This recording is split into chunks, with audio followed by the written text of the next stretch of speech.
తెలంగాణ రైతాంగం మొత్తం యూరియా కోసం ఆగమవుతున్నటువంటి పరిస్థితి కనబడుతుంది. క్యూ లైన్లో నిలబడ్డా కూడా గంటల తరబడి నిలబడ్డా కూడా యూరియా దొరకని పరిస్థితి. దొరికినా కూడా అరకొర దొరుకుతుంది. ఒక్కొక్కరికి ఒక్కొక్క బస్సు ఇవ్వడం, వాళ్ళు 5 ఎకరాలు 10 ఎకరాలు ఉన్నా కూడా వారికి యూరియా బస్సులు రాని పరిస్థితి కనబడుతుంది. దీనికి సంబంధించి మనతో పాటు మాట్లాడడానికి జూన్ ద్వారా ఎక్స్ఎమ్మెల్యే చల్ల ధర్మారెడ్డి గారు జాయిన్ అవుతున్నారు. నమస్తే ధర్మారెడ్డి గారు. సార్, ప్రధానంగా యూరియాకి సంబంధించి రాష్ట్ర మంత్రి ఏమో యూరియా లేదంటాడు, కేంద్ర మంత్రి ఏమో తెలంగాణలో యూరియా అధికంగా వాడుతున్నారు అంటారు. ఈ వ్యాఖ్యలు మీరు ఎలా చూస్తారు? వాస్తవంగా ఏ రైతు కూడా అధికంగా వాడాలని ఎప్పుడు చూడడండి. యూరియా ఓన్లీ వాడేది అగ్రికల్చర్ మాత్రమే మనం వాడతాం. దాన్ని అధికంగా వాడుతున్నారని రకరకాలుగా మాట్లాడడం తప్పు. మేము అదే 2014లో బీఆర్ఎస్ పార్టీ టీఆర్ఎస్ పార్టీ గౌరవ మాజీ ముఖ్యమంత్రి కేసీఆర్ గారు ప్రభుత్వం అధికారంలోకి వచ్చిన తర్వాత పాత ప్రభుత్వం కాంగ్రెస్ కూడా ఏ విధంగా ఉందో 2014కు వచ్చినప్పుడు మేము జూన్లో అధికారం చేపట్టిన వెంటనే యూరియా కొరత ఏర్పడ్డది. అప్పుడు యూరియా కొరత ఎందుకు ఏర్పడుతుందని చెప్పి గౌరవ అప్పటి మాజీ ముఖ్యమంత్రి కేసీఆర్ గారు యూరియా మనం ఏ విధంగా సమకూర్చుకోవాలి, ఏ విధంగా మనం ప్రొక్యూర్ చేసుకోవాలని దాని మీద అధికారులతో మాట్లాడి ఎంబటే కేంద్ర ప్రభుత్వంతో మాట్లాడి పర్సనల్గా మాట్లాడి కొంత మేరకు అప్పుడు అధికంగా తెచ్చుకున్నాం.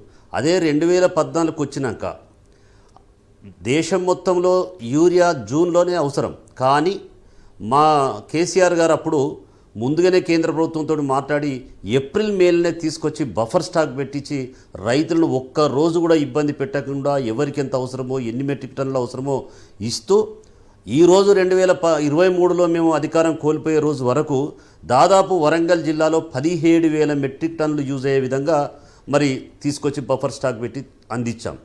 అదే హన్మకొండ జిల్లాకు వచ్చేసరికి మరి 11,000 మెట్రిక్ టన్నుల యూరియాను అందించే స్థాయికి రావడం, మరి రైతుల ధాన్యం కూడా దిగుమతి పెరిగే విధంగా చేయడం, రైతుకు సరైన నీరిచ్చి సరైన టైంలో మరి ఫర్టిలైజర్ షాప్ ఇవ్వడం వల్ల ఇలా వ్యవసాయ రంగం ముందంజలోకి పోయింది. మళ్ళీ ఒక్క నెలకే కాంగ్రెస్ ప్రభుత్వం వచ్చిన వెంటనే, అంటే బీఆర్ఎస్ పార్టీ ప్రభుత్వం నుంచి కాంగ్రెస్ ప్రభుత్వం వచ్చిన వెంటనే యూరియా కొరత అయిందండి. అంటే కాంగ్రెస్ వాళ్ళకు రైతుల పట్ల చిత్తశుద్ధి లేదు, రైతుల మీద అవగాహన లేదు. పంటలు ఎప్పుడు అవసరం, ఎప్పుడు రైతుకి ఏం అవసరం, అసలు పెట్టుబడి ఏ రోజున అవసరం అనే అవగాహన మరి రేవంత్ రెడ్డి గారి ప్రభుత్వానికి లేదు. రేవంత్ రెడ్డి గారు ఒక మాట అంటాడు, నేను రైతు కుటుంబంలో పుట్టాను. రైతు కుటుంబంలో పుట్టినోడు ఎవడు ఈ విధంగా చెయ్యడు, ఈ విధంగా మరి నష్టపరుచుకోడు, ఇలా రైతాన్ని ఇబ్బంది పెడుతున్నాడు, రైతులు ఏడ్చే పరిస్థితికి ప్రభుత్వం తీసుకొచ్చింది.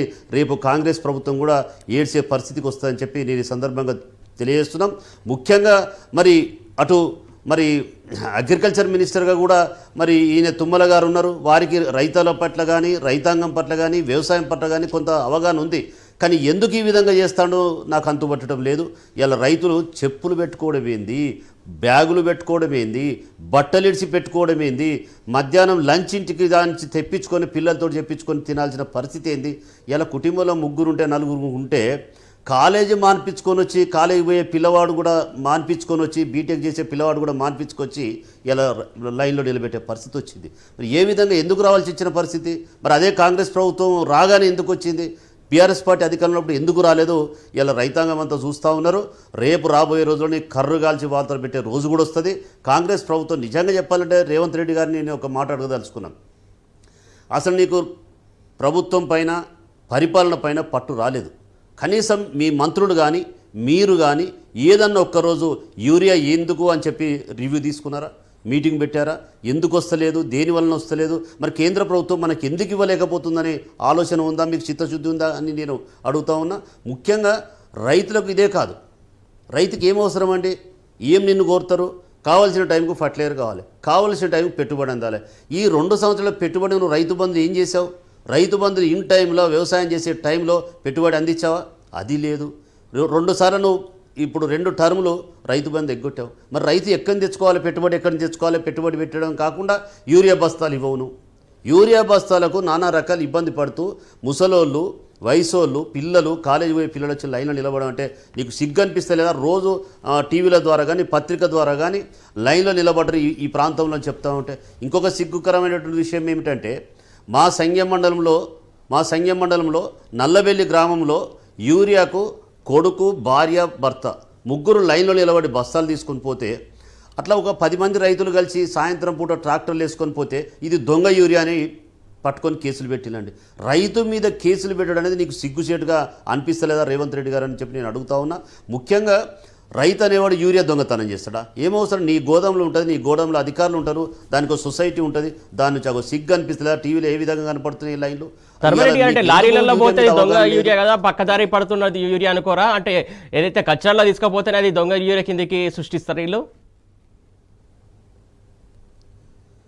కాదండి, అక్కడ ఏం జరిగిందంటే సొసైటీలోనే తీసుకున్నారు. సొసైటీలో తీసుకున్నప్పుడు మనిషికి 2 బస్తాలు 3 బస్తాలు ఇస్తే అక్కడ స్టాక్ పెట్టుకొని ట్రాక్టర్ తెప్పించుకొని ట్రాక్టర్లు వేసుకొని పోతున్నారు. అది విలేజ్లో మనం ఎంక్వైరీ చేసినా ఉంటుంది, లేకపోతే ఎవరిని అడిగినా ఉంటుంది. రాత్రి ఇంకో పెట్టుకొని తీసుకున్నారు బస్తాలు. అది ఆధార్ కార్డు మీద కానీ రైతు పాస్బుక్ మీద కానీ తీసుకున్నట్టు అక్కడ అవగాహన ఆడ ఉంది.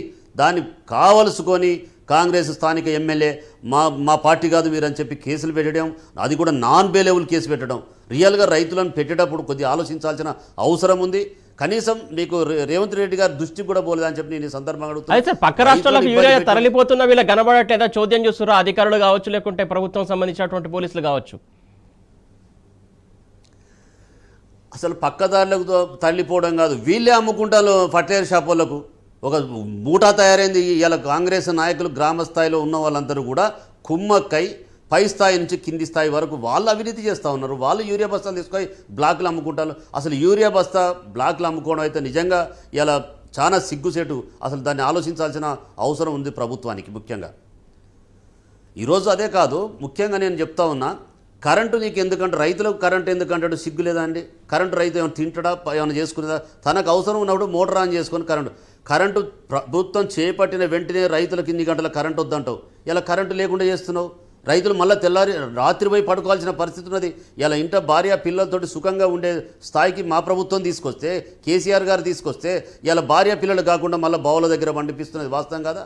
ఇలా ఇల్లు వదిలిపెట్టిపోయి ఇక్కడ యూరియా బస్తాల కాడ అయితేనేమి, ఇల్లు వదిలిపెట్టిపోయి బావుల దగ్గర కానీ మళ్ళీ పండే పద్ధతి తీసుకొచ్చింది వాస్తవం కదా? ఇది యూరియా సిగ్గంటే అసలు నేను చెప్తున్నా, యూరియా లేదు అనడానికైతే మాత్రం ప్రభుత్వ పతనానికి ఇది కారణం. ముఖ్యంగా రైతులకు ఇమ్మీడియట్గా యూరియా కాదండి, కాళేశ్వరం నీళ్లు నువ్వు కండ్ల మంటతనంగా మోటార్లు ఆన్ చేస్తాడు.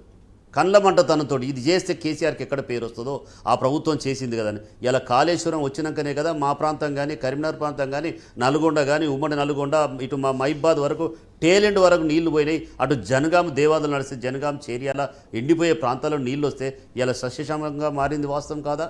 ఇలా అత్యధిక దిగుబడి వచ్చేది వాస్తవం కాదా? ఈ 10 సంవత్సరాల కాలంలో రైతులు ఆర్థికంగా ఎదిగింది వాస్తవం కాదా? ఇవాళ గుడిసెలు వేనే ఇండ్లు తయారైతానే గ్రామాలలో, సైకిల్ వేనే ఇవాళ కార్లు కొనుక్కునే పరిస్థితికి రైతులు వచ్చిందంటే అది ఎదుగుతున్నది వాస్తవం కాదా? ఇవాళ నువ్వేదో అంటావు, ఇందిరమ్మ ఇళ్ళని ఇచ్చినావు. ఇందిరమ్మ ఇళ్ళలో ఏం జరిగిందండి? నువ్వు ఇచ్చే పైసలకు ఇసుక డబ్బులు పెంచినావు. 7,000 రూపాయలు ఉంటుందా ఒక ట్రాక్టర్ ఇసుక? 7,000 రూపాయలు 7,500 పెట్టుకొని ఇల్లు ఎలా కడతారండి?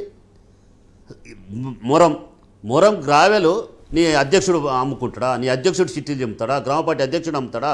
దాని మొరము 300కు 500కు గెట్ల పోయి ట్రాక్టర్ పోయి తెచ్చుకునే మొరాన్ని ఇలా 2,000 రూపాయలకు ట్రాక్టర్ అమ్ముతాను. సిగ్గు అనిపిస్తలేదా? ఇందిరమ్మ ఇల్లు ఇచ్చినా, ఇందిరమ్మలు ఇచ్చినా డప్పు కొడుతున్నావు. ఇందిరమ్మ ఇల్లు ఇచ్చి వెనక నుంచి ఎన్ని వసూలు చేస్తున్నావు? నీకు ఇల్లు రాయాలంటే వాడికి 1,00,000 రూపాయలు. ఇల్లు మళ్ళీ గ్రామ పార్టీ అధ్యక్షునికి ట్రాక్టర్కు పైసలు కట్టాలి, 2,000 చొప్పున ట్రాక్టర్కు పైసలు కట్టాలి.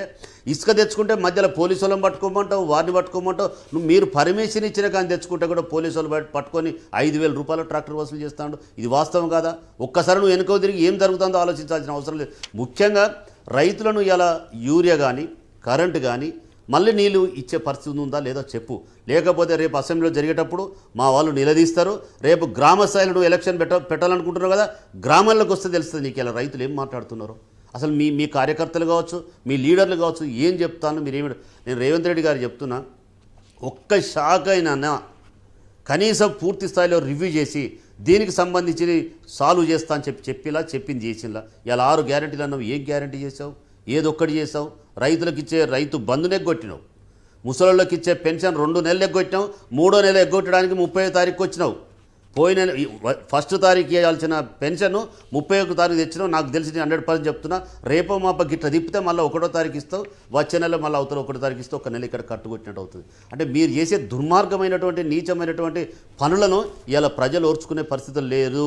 నువ్వు ఏదైతే మాయ మాటలు చెప్పి ఎన్ని మోసపూరితమైన మాటలు చెప్పినావో అంత మోసం చేయడానికి ఇలా రైతులు కూడా. ధర్మరెడ్డి గారు, ఈ టైంకి గత బీఆర్ఎస్ పాలనలో, కేసీఆర్ పాలనలో దాదాపు రైతులంతా వ్యవసాయం చేసుకుంటూ పొలాలలో ఉండేవాళ్ళు, నాట్లేసుకుంటూ ఉండేవాళ్ళు, పొలంలో వాళ్ళు పొల సాగు చేసుకునేవాళ్ళు. కాకపోతే ఇప్పుడు రైతులు మాత్రం రోడ్ల మీద, అలాగే ఏదైతే ఫర్టిలైజర్ సెంటర్స్ దగ్గర ఎరువుల కోసం పడిగాపులు కావాల్సినటువంటి పరిస్థితి వస్తుంది. దీని అంతటి కారణం ఏంటంటారు? వాస్తవంగా ప్రభుత్వానికి అవగాహన లేదండి, ప్రభుత్వానికి చిత్తశుద్ధి లేదు, ప్రభుత్వానికి రైతులను పట్టించుకునే పరిస్థితి లేదు. ప్రభుత్వానికి ముఖ్యంగా రైతులకు మనం చేయాల్సింది పోయి సాయం చేయాల్సింది పోయి వాళ్ళు ఇబ్బంది పడుతుండ లేదు. వాళ్ళ దుకాణం తెరుచుకున్నారు, ఎవరికి వారే ఎక్కడికక్కడే ఎంత దోసుక తిందాం, ఏం తిందాం, కింది స్థాయిలో, పై స్థాయిలో, మధ్య స్థాయిలో, మంత్రుల స్థాయిలో, మధ్య స్థాయిలో తప్ప ఇవాళ తెల్లవారు లేగానే రైతులకు ఏమైనా చేయాలని ఆలోచన. మా కేసీఆర్ గారిని మేము కళ్ళతో సహా చూసాం. మేము అరే ఆయిట్ ఊంతుంది, ఇగో జూన్ వచ్చింది, యూరియా స్టాక్ వచ్చిందా, ఏ జిల్లాలో ఎంత ఉంది, ఎంత స్టాక్ పెట్టారు, బఫర్ స్టాక్ ఉందా, వాటికి గోదాములు సరిపోయినాయా, గోదాములు లేకపోతే ఎక్కడ పెడతారు, రేపు ఈ జూన్లో 12వ తారీఖు నుంచి కానీ 10వ తారీఖు నుంచి ఎంత ఇస్తాము, ఏ సొసైటీకి ఎంత పోయింది, ఏ ఆగ్రో సెంటర్కి ఎంత పోయింది, ఎక్కడ ఎంత యూరియా సప్లై ఉంది, దానికి సంబంధించిన ఫర్టిలైజర్ ఉందా లేదా అని చూసుకునే ముందు చూపు చూసినటువంటి వ్యక్తి మా కేసీఆర్ గారు. ఈయనకెక్కడ అవగాహన? అరే రైతు బంధు నాట్లన్నీ అయిపోయి యూరియా కొనుక్కున్నాక అంత అయిపోయినాక జూలై ఎండింగ్లు ఇస్తాడు, అది కూడా 2 సార్లు ఎగ్గొట్టి ఇస్తాడు. అదే మా KCR May ending or June 2వ తారీఖు, 3వ తారీఖు, 5వ తారీఖు లోపు ఇచ్చింది వాస్తవం కాదండి. 72,000 కోట్ల రూపాయలు ఇచ్చాం మేము రైతులకు గత 9 సంవత్సరాలు, మేము ఉన్న 9 సంవత్సరాల కాలంలో. మరి ఇవాళ నువ్వు ఒక్క నెలకి నాకే లేవు పైసలు లేని అవగాహన లేదా నీకు? ఏమన్నా మాట్లాడితే లంక మీద దొరుకుతాయి నీకు? నీకు చిత్తశుద్ధి ఉందా అసలు? నీకు మాట్లాడే పద్ధతే నాది? నీకు లంక మీదలు ఉంటాయి ప్రభుత్వంలో? నడిపే శక్తి కావాలి, ఏ విధంగా చేయాలని ఉండాలి. విద్యార్థులకు ఏం చేసినావు? విద్యార్థులను మోసం చేసినావు, కాలేజీలు సరిగా ఉండవు, ఫీజు రీఎంబర్స్మెంట్ ఇవ్వవు. రెండోది రైతులకు రైతు బంధు కానీ బీమా మొత్తం ఎందుకు ఎత్తేసినావు అండి? బీమా ఎందుకు కట్టవు నువ్వు? ఒక మంచి పాలసీ స్ట్రిక్ట్గా పెట్టాలని ఎల్ఐసికి ఇచ్చారు. ఏదో చిన్న ఇన్సూరెన్స్ కంపెనీలు కావు. ఎల్ఐసి ఇస్తే ఎంత బ్రహ్మాండం. ఒక రైతు చనిపోతే ఆ కుటుంబంలో 11 రోజులు వెళ్ళక ముందే, ఇంట్లో ఏడుపులు తగ్గక ముందే చెక్కు డైరెక్ట్ వచ్చి వాళ్ళ అకౌంట్లో పడేది 5 లక్షలు. అసలు చనిపోవడం కాదు, అప్లికేషన్ పెట్టుకునేది తిరిగినా ఇవ్వలేని పరిస్థితిలో ఉన్నది. కళ్యాణ లక్ష్మి నువ్వేమన్నావు? రైతు ఏదో కష్టపడి పెళ్లి చేస్తే 1,00,000 రూపాయలు మా కేసీఆర్ గారు ఇచ్చారు. దానికి నువ్వేదో చేస్తా అని చెప్పి నిన్ను ఎవడు చేయమన్నాడు, ఎవడు ఒప్పుకోమన్నాడు? తులం బంగారం ఏంటి? ఎక్కడన్నా తులం ఇచ్చినావు, పావులు ఇచ్చినావు, ఈసం ఇచ్చినావా? ఎవరికి ఇచ్చినావు? అసలు లేనిపోని హామీలు ఇచ్చి ఇలా ప్రభుత్వాన్ని కన్ఫ్యూజ్ చేసి, అధికారులను కన్ఫ్యూజ్ చేసి ఇలా మాయమాటలు చెప్పి ప్రజలను మోసం చేస్తున్నది వాస్తవం కాదా? ఇంకొక మాట అంటాడు, నేను అధికారులను ఒక్క తప్పు చేయమన్నా 2 తప్పులు చేయని వాళ్ళు 4 చేస్తానంటూ. అరే ఒక్క తప్పు నువ్వు ఎందుకు చేయమంటావు? 2వ తప్పు ఎందుకు చేయమంటావు? 4 ఎందుకు చేస్తున్నావు? అంటే నువ్వు 2 చెప్తే 4 చేస్తాను, వాళ్ళని అడిగేది దమ్ము లేదు నీకు. ఇక నువ్వు 2 తప్పులు చేయన్న నువ్వే, మళ్ళీ 4 తప్పులు చేస్తే నీకు అడిగే హక్కెక్కడిది, మాట్లాడే హక్కెక్కడిది నీకు? అదొక్కటే కాదండి, ఇవాళ ఏది వేనా ఇవాళ ఏదో అన్నావు, రెవెన్యూ డిపార్ట్మెంట్లో కానీ ఇంకా వేరే కానీ ఇతరత్ర అధికారులు కానీ ఏం చేస్తున్నారు, ఏం జరుగుతుంది చూస్తున్నారా మీరు? అసలు ఇలా ఒక బస్సులు ఫ్రీగా ఇచ్చి బస్సులు ఇచ్చి ఏం చేసినట్టు షికలు ముడిపెట్టినా తప్ప ఏం చేసింది లేదు. ఇలా ఇలా మార్నింగ్ ఒక గ్రామానికి పోయినా మాకు ఎవడు ఇవ్వమని డాగా బస్సులు ఫ్రీ అని అడుగుతూ ఉన్నారు. వాళ్ళకి ఇచ్చే 2,500 ఇవ్వని అడుగుతూ ఉన్నారు. మా అమ్మాయికి స్కూటీ కొనిస్తానంటే ఎప్పుడు కొనిస్తానంటూ ఇందిరా మిల్లర్స్. నేను అడుగుతున్నా, మా ప్రభుత్వంలో కలెక్టర్లతో సంతకాలు పెట్టి దానికి ప్రభుత్వం ప్రిన్సిపల్ సెక్రటరీతో ప్రొసీడింగ్ ఇచ్చి కలెక్టర్లు సంతకం పెట్టి ఆర్డీఓ గారు హ్యాండ్ ఓవర్ చేస్తాడు, కలెక్టర్ హ్యాండ్ ఓవర్ చేస్తుంది ప్రొసీడింగ్స్ గృహలక్ష్మి కింద. వాటిని క్యాన్సిల్ చేసే హక్కు మీకు ఎక్కడిదండి? నీకు దమ్ము ఎక్కడిది? ఒక ప్రభుత్వం ఒకసారి జీవో ఇచ్చిన, అది కూడా పేదవాడికి కడుపు కొడతావా? పేదవాడు ఇల్లిప్పి పందిరేసుకున్నాడు, పేదవాడు ఇల్లిప్పి గుడిసె మన పరదాలు కట్టుకున్నాడు, ఒకటి ఫ్లెక్సీలు కట్టుకున్నాడు. ప్రభుత్వంలో ఒక్క బస్తా కూడా బ్లాక్ మార్కెట్ పోలేదు. కాకపోతే ఈసారి మాత్రం ఈ కాంగ్రెస్ ప్రభుత్వంలో మొత్తం బస్తాలే బ్లాక్ మార్కెట్ తరలిపోతున్నటువంటి పరిస్థితి, మొత్తానికి రేట్లు ఇష్టానుసారంగా పెంచి అమ్ముతున్నటువంటి పరిస్థితి. దాన్ని ఎట్లా చూస్తారు? వాస్తవంగా కేసీఆర్ ప్రభుత్వంలో ఒక్క బస్తా బ్లాక్ అమ్మడానికి ఏం అవసరం అండి? బఫర్ స్టాకే పెడితే మేము స్టాక్ పెట్టాము, రైతు ఏ రోజు అవసరం ఉంటే ఆ రోజు కొనుక్కునే విధంగా చేస్తున్నాం. ఈ రోజేమో దొరుకుతాయని ముందు కురకాల్సి వచ్చిన పరిస్థితి రైతుకు వచ్చింది. ఇంకొకటి ఏమనంటే ఈరోజు బ్లాక్ అమ్మడమే కాదు, దీన్ని కాంగ్రెస్ వాళ్ళు చాలా రకాలుగా న్యూసెన్స్ చేస్తూ ఉన్నారు గ్రామాల్లో. మా పార్టీలు ఉంటే వస్తాయి, మీ పార్టీలో ఉండవు. వచ్చిన స్టాక్ కూడా, వచ్చిన నిల్వ కూడా ఇలా కాంగ్రెస్ వాళ్ళ ఇంటికి పోతే స్టాక్ ఉంటాయి, వేరే పార్టీ వాళ్ళ ఇంటికి పోతే బ్యాగులు ఉండవు. ఇలా మేము దీన్ని ఒకటే చూసుడు కదండి, రైతు సరైన టైంలో యూరియా వేసుకున్నా, సరైన టైంలో వాడు నీళ్లు పెట్టుకున్నా పంట దిగుబడి పెరుగుతుంది. ఇలా మీరు చేసే పని వల్ల ఇలా చాలా ఇబ్బందులు పడే పరిస్థితికి రైతులు వస్తారు. ధర్మారెడ్డి గారు, ప్రధానంగా ఇంకా ఇక్కడ యూరియా వాస్తవంగా కష్టాలు అంటే చెప్పాలంటే- అన్నింటినీ కాదు, ఇప్పుడు ఏదైతే రైతు బంధు విషయం కావచ్చు, ఇవన్నీ చాలా ఉన్నాయి. వ్యవసాయం ఎక్కడైతే స్ట్రైక్ చేస్తారో వాళ్ళని నిర్బంధించడం, వాళ్ళని అరెస్ట్ చేయడం, ఇవన్నీ చూస్తున్నారు కదా, ఏమనిపిస్తుంది? నిజంగా నీచమైనటువంటి పని చేస్తున్నానండి. రైతును యూరియా బస్తాలు లైన్లు ఉంటే కొడతారా అండి? యూరియా బస్తాకు లైన్లు ఉంటే ఆడ చూడరు, మగ చూడరు, విపరీతంగా కొట్టుడైందండి. మళ్ళీ పాత రోజులు బట్టలు చింపుకునే జాకెట్లు చినిగే పరిస్థితికి వచ్చింది. అంటే నిజంగా ఇది మళ్ళీ రాక్షస పాలన వచ్చిందా ఏంది? 10 సంవత్సరాలు మర్చిపోయినాం, 10 సంవత్సరాలు ప్రశాంతమైన వాతావరణం వచ్చింది, ఇంకా పైకి వెళ్ళి మాట్లాడితే కేసులు పెట్టడం. అది కూడా నీచమైందంటే నాన్ బెయిలబుల్ కేసులు పెట్టడం. అసలు లేని ఏం నాన్ బెయిలబుల్ అంటే ప్రభుత్వ ఆస్తిని దొంగలించాడు. ప్రభుత్వ ఆస్తిని దొంగలిస్తే రికార్డు చూపించు, ఎక్కడ చూపిస్తారండి? వాళ్ళు బాజాబ్తా షో చేసిండ్రు, మేము రిసిప్ట్ ఉంది మాకు, బాజాబ్తా ఈ సొసైటీ సొసైటీ నుంచి తీసుకుపోతున్నామంటే వాళ్ళు రాత్రి తీసుకొచ్చి పోలీస్ స్టేషన్లో కేసులు పెడతారు. మేము మాట్లాడితే మీకు తెలియదని అంటారు. ఏం తెలియదు మాకు? ఇలా మేము చేసినప్పుడు ఇట్లాంటివి జరిగినాయా? ఎక్కడ ఈ పార్టీ ఆ పార్టీ అని కూడా చూడలేదండి.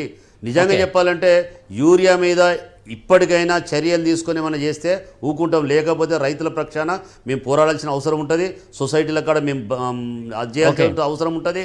చాలా అంటే అవసరమైతే రాష్ట్ర ప్రభుత్వాన్ని రేపు అసెంబ్లీ రోజు కూడా ముట్టడించాల్సిన పరిస్థితి వస్తుంది. ఇదే రైతులు వేలాదిగా లక్షలాదిగా తల్లి వచ్చే పరిస్థితి వస్తుంది. ఓకే, థ్యాంక్ యూ ధర్మారెడ్డి గారు. మొత్తానికి చూస్తున్నాం కదా, ఏదైతే యూరియాకి సంబంధించి ఇలాంటి కష్టాల నుంచి కష్టాలకు సంబంధించి సమస్య పరిష్కరించకపోతే బీఆర్ఎస్ పార్టీ తరఫున ఖచ్చితంగా మేము పోరాడతాం, రైతుల పక్షాన నిలబడతామని చెప్పేసి ధర్మారెడ్డి గారు క్లియర్గా చెప్పినటువంటి అంశం ఇది. వాటి బరాబర్ కార్యక్రమం చూస్తూనే ఉండండి టీ న్యూస్.